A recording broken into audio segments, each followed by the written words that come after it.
Do you want to just tell everyone a bit about your farming system to start with? What's your pasture base, I guess, to start with?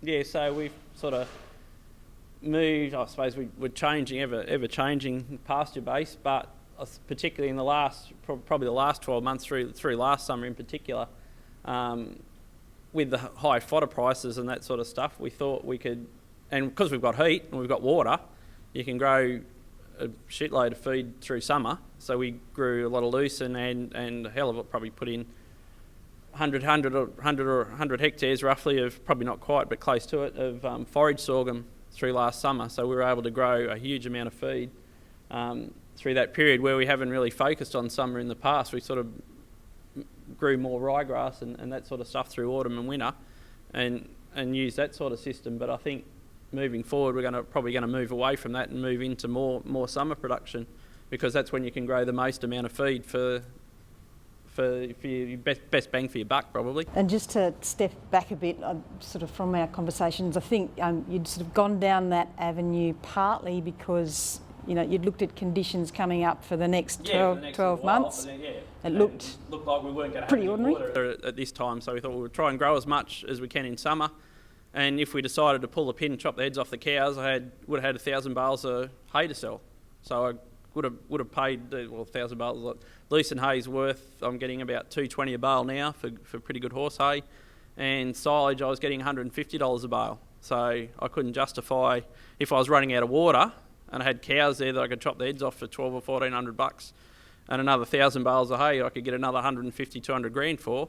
Well, I was probably better off doing that than milking the cows. But when we got the guarantee back in March or April, when we had our AGM that we were going to get water, we decided to continue and keep going. But we'd sort of culled heavily as well as most people had, and we're sort of down to the bare bones now. There's not many left to go. So we're sort of gearing back up, and if it does rain and we get some water, we can decide which way we want to go, whether we get some more, milk more cows and go along that path, or we keep the same amount and grow some more fodder and sell that if it's still viable to do that. But at $220 a bale for a bale of lucerne hay, it's probably better selling it than putting it down a cow's throat now, is it? Yeah, there's not much in it, but yeah, that's right. So it's probably a bit over $700 a tonne. Yeah. Yeah, you can't justify buying cows and putting it down their throat. So that's why we're milking less cows now, and I'm selling more hay, because there's more money in that. So we only bought a baler and wrapper this time back in October last year for that very reason, because that's what we thought we'd do, trying to get more money into the system, because the milk price we were getting and the costs were just too excessive to make too much money out of just milking cows. Talk about summer, but the thing I've observed is you've got incredibly efficient winter agronomy as well. Oh yes, So we can grow good walk grass. away from that. I mean, No. the powerhouse, and you're doing, and you're not looking at necessarily cost control there. You're actually looking at yield as your driver. Yeah. I mean, you're doing the things you're sowing aggressively. You're sowing everything. Oh, everything gets sown. You're not utilising using fertiliser. You're doing the gibberellic acid through the winter. So you're really driving it. Oh, driving production as much as we can. Yeah. And watering it. And also do you want to say how you're managing it before your cows are coming in to graze it? Yeah, so through summer and even in spring, we get the mower out and cut it first, because that drives intake. So we're definitely doing that, so the pasture's wilted. If you're growing particularly forage, even lucerne and forage sorghum, the cows will come and they'll just pick the tops out of it. But if you mow it first, they eat the whole lot. There's nothing wasted. Like you can put them into a paddock where we've mown now, and they'll just eat the whole lot of it. There's nothing left. So that helps drives your cow intake. And then during summer as well, we'll as soon as it gets hot, we stick them under a centre pivot near the dairy. So and take silage and stuff. We put them out on the pasture early as we can. So they're there for 2 or 3 hours, fill themselves up, go under the pivot, give them some fresh silage or hay under that. So they're eating all the time. So they'll walk in and out from under the pivot and graze, and the cows just walk backwards and forwards. Yeah, and then they'll go back under. They'll get a bit hot and they'll go back under. So they're under that until milking time. They go under sprinklers at the dairy, and then the core temperature's still cool, even though they're outside, and they're away from the sprinklers for a few hours. But by 6 or 7 o'clock at night, they're walking off to the night paddock. So. And do you want to just comment on what effect the heat had on your production over that summer period, using that Yeah, using that system, we probably, when through the really hot part of summer, we still maintained production, and even when we started to put them under the pivot, we probably should have been doing it when the temperature warmed up probably over 30 degrees. You probably nearly should be looking at doing something like that. But when we went up to the 35 degree days and 36 degree days and we started doing it, our milk production actually went up, and we've held our components by doing that system like we've done over the last 12 months in particular. Our components through winter and through summer have been fairly stable, so we're sitting around the 4% milk fat and sort of 3.2% protein pretty well consistently all through the year. Whereas before with just the ryegrass and we've actually dropped a hell of a lot of grain out of the diet as well. So we used to run into problems with milk fat suppression through autumn and winter where we get down under 3%. But changing our system, feeding less grain, relying on a bit more hay and silage through autumn and winter, we've been able to maintain our components fairly static all through the year, and probably only dropped a couple of litres a cow through that peak production through late winter and spring. Yeah, where we were feeding 8 or 10 kilos of grain, we're down to feeding 4 to 5, and we've probably, as I said, our components have been a lot better, and total milk yield probably hasn't dropped all that much. So, and I think, from last year's data, your concentrate cost on a dry matter basis was around probably $560 a tonne. So if you've cut your amount you're feeding by more or less half, pretty close to half, that's and you've the void is filled by the homegrown feed. Yep, there's your efficiencies there. A lot lower stocking rate too. Yeah, a lot lower stocking rate. Yeah, When did Andrews count? I think October, and then the remainder went towards the end of November. Yeah. So how big's your whole farm? Yeah, what do we got? A couple of 100 hectares. Yeah, pretty much. Oh, it's fine, Kerry. It's fine. Yeah, as long as you go fast, and we've got free draining soil where we put it. It's on pretty free draining soil, so only putting on move it so it's putting on less than an inch probably.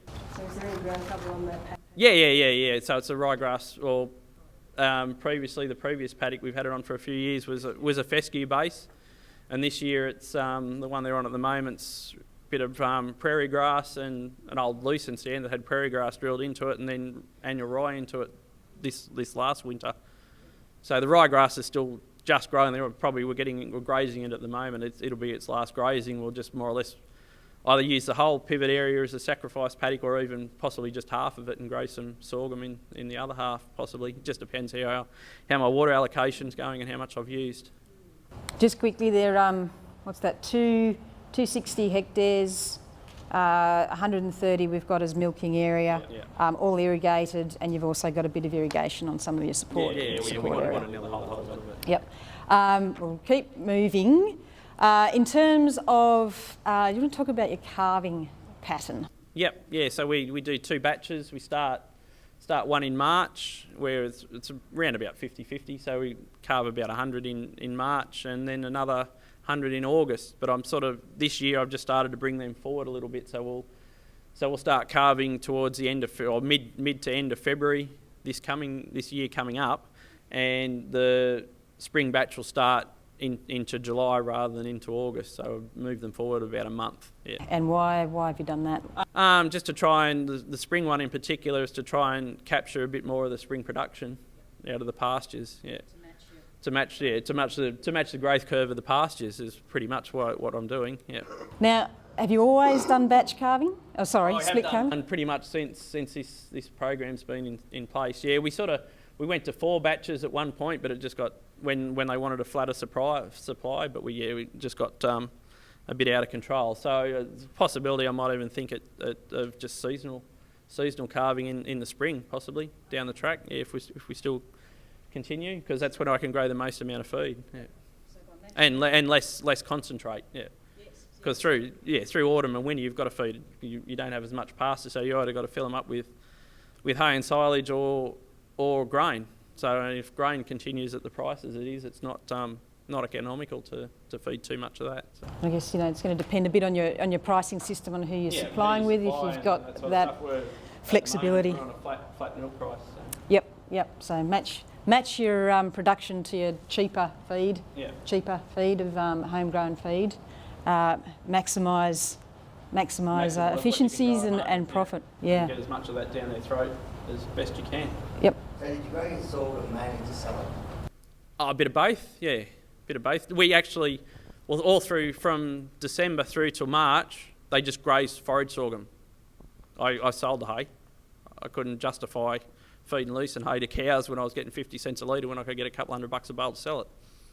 So I baled it up and sold a lot of it, and used a lot of it. Probably used a couple hundred of that bale, that loosened through the autumn period as well to cut down on the grain costs. So we fed probably 200 bales of it, but yeah, predominantly through summer they were on forage sorghum from mid December to March. Do you think there's a correlation between your irrigation efficiency going up with your pasture reduction? No, I think So over the years, have you putting more pivots? No, not necessarily. A little bit, but I think you're probably learning as I've been doing it all my life. So you sort of pick up a few different things, and yeah, definitely I think being part of the profitable irrigation project I think helped a little bit. Like just trying to get the water on as quickly as you can and not letting it dry out. It's fairly important. Yeah, and putting plenty on. Yeah, don't underwater. Like my pivots, like at a pass, they wouldn't be doing any less than an inch, and on the lucerne and forage sorghum and stuff, I'll put three inches on in one pass, just to get the water on, and then you don't have to be around it as often then, because like one pump's running one or two pivots and a couple of irrigators, and they can't all be going at once. So you've just got to balance it up and try and get as much on as you can in one pass, so you can get over the whole farm. So when you're putting that much water on, doesn't your pivot bog a bit? Not in our soils, no. We've got one black soil, the wheel tracks are probably that deep, so when we mow around it. We don't go across them, and just mow around the wheel tracks. And you do, yeah, they don't bog, but you do get wheel tracks, and it's a bit of an issue, but that's what we have to put up with. And a lot of times when we're on an annual cycle, like the forage sorghum into ryegrass, we're ploughing it up every 6 months. So it's not too much of an issue. Yeah, 6 to 12 months, yeah. So how many hectares does you get to do one field? We've got 3 larger ones. So there's one that does, I think, it's about 70 hectares. Yes, yeah, no, 70 acres, sorry. Yeah, 300 metres, yeah, 300 metre full circle. And I've got a 200 metre full circle and a 200 metre 3/4 circle, and then a little single one. Yeah. It must be taking like a week to go around, is it? It does, yep. Yeah. Yeah, like the one I've got going on loose and then I've just watered now, it's only done 6 hectares, and it takes about 3 days to do half the circle. There's no doubt that the shift to longer deep irrigation has had a profound impact. Oh, you've got to, yeah. Because there's been a lot of peppers running around constantly, putting Yeah. on 5-10 mil, and you wet that much ground. And You can't do it. It's Yeah. going to evaporate. Yeah. You hardly beat evaporation rates in summer. Yeah, you wouldn't. So that's why you slow it down, and that 10 mils you're losing in evaporation when you're putting on 100 is negligible. But if you're putting 100 on 10 different passes, you're losing it, and all of it's gone before it hits the ground. So I guess it's a quick summary. It's you're making, you're always looking at the business every day. You're looking at your pasture. Yeah, I don't milk. Like I put the staff in the dairy. They do all the milking. I don't go near the dairy, as I'd sooner not go near there anyway. So Your shed costs quite a bit lower. Without Scott in there. Oh yeah, I said yes and no. It does, because like Terry can make ours as a profit or a loss just by putting me in or out, you know. Yeah. No, I pay staff. So instead of them doing farm work, they're in the dairy milking the cows because they can't break too much there.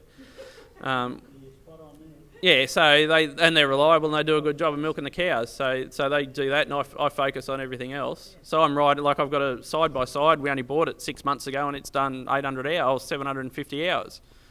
So I'm in that all day, just driving around the farm, doing the irrigation, keeping an eye on things, looking at the growth rates, and that sort of stuff. So there's no hard way to get out of doing that. You just got to be on top of it all the time and looking at the growth rates of your pastures and matching your rotation length to that all the time. Yeah, because your ryegrass in particular, through various stages of the year, your growth rate, your rotation length will drop by 2 weeks. Yep. So it's good daily decisions, thinking about the business in the medium term to the long term. Yeah. What's the season look like? I've got water. What am I going to do with it? How can I make the most of it? Yeah. What's going to give me the best return for the mega water? What's going to get? Yep. Labour efficiency and cost control within all that, and it all adds up to efficiency and a good performance. And I remember this year when I went back to, Kerry sends you back to go and check the data. So I went back to Wheatley's and we were sitting down in around the table, and we were actually talking about the contraction of the dairy industry in the Hunter. And I remember your father said, it's interesting when he was thinking about deregulation, and we were told, unless you get bigger and grow things quickly, you're going to be gone. You won't be hanging around. And they're probably one of the, in terms of the Upper Hunter, one of the only farms left. So it's, and I was saying to Scott earlier, you do things really well and you make it look really easy. And your comment was, but it is really easy. Yeah, you can make things harder than you need to. Yeah, and it's. You have grown since deregulation. Oh well, it's really running. They've grown. No, they've not grown, but they haven't. Yeah, but over a period of 20 years. A lot of money to do it. We just worked it as we go. Yeah. And at the time when we bought cows, we bought the cheapest ones and got them on terms, and they paid themselves off. Yep, and acquired land and. It's just important. It's being adapted to stocking rate. Yeah. You're prepared to push out. Yep. Yeah, just to see how it goes. Yeah. And you've been prepared to contract. Yeah. Yeah. And look at other markets. Yeah, and that's why. Yeah. And at the moment, I looked around a few months ago to go and buy some more cows, but I couldn't if we were going to run out of water in 6 months' time and have to chop the heads off, I couldn't justify spending $2,000 now for something I was going to get $1,000 or $1,200 back for. Well, I've got the baler and the wrapper there. Well, I'll just sell the excess rather than putting it down a cow's throat. And there's probably more money in that than milking cows at the moment. Cows made it sex semen, so you're selling it. No, I use bulls. I don't AI at all. Yeah, we use Holstein bulls. The export market a big part of your income? For heifers? Yeah. Not a lot, but we did, a few would have been in this financial year, probably 20, and there would have been, I think, 45 in the previous financial year, and then probably 3 or 4 years ago, around, what was that have been, probably 2013, I think it was, we sold 50, 2014 it was, we sold 50 to export then.